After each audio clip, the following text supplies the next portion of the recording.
À présent, rendons-nous dans la ville portuaire de San Pedro où la direction régionale des eaux et forêts sensibilise les transporteurs. Au centre de la rencontre, le code forestier réglementant le transport des produits forestiers, sensibilisation à la lutte contre le sillage des arbres. Doris Bessé et Abel Kwao.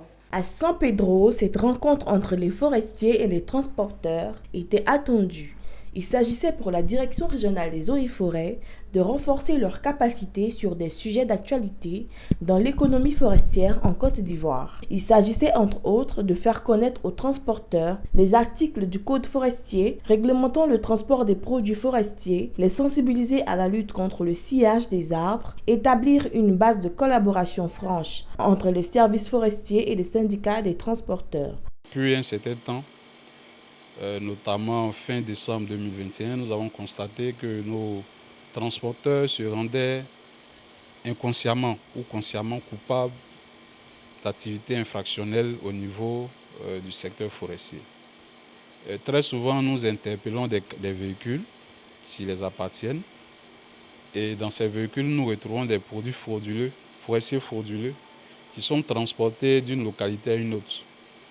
Et en le faisant, ces acteurs du transport se rendaient soit complices ou même souvent co-auteurs de ces infractions-là. Pendant les enquêtes, on se rendait très souvent compte que soit c'était de la mauvaise foi, ou soit ces acteurs économiques n'avaient pas toutes les informations se rapportant aux activités de circulation, de transport de produits forestiers. De nous instruire de ce que nous ne jamais connaître.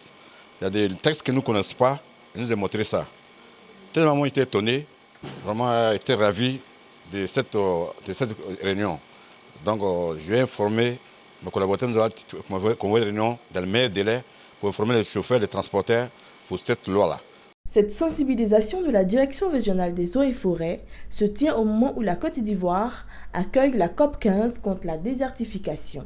À San Pedro, les acteurs de l'économie forestière et de l'environnement comptent maintenir ce cadre permanent de concertation afin de sauver la forêt ivoirienne.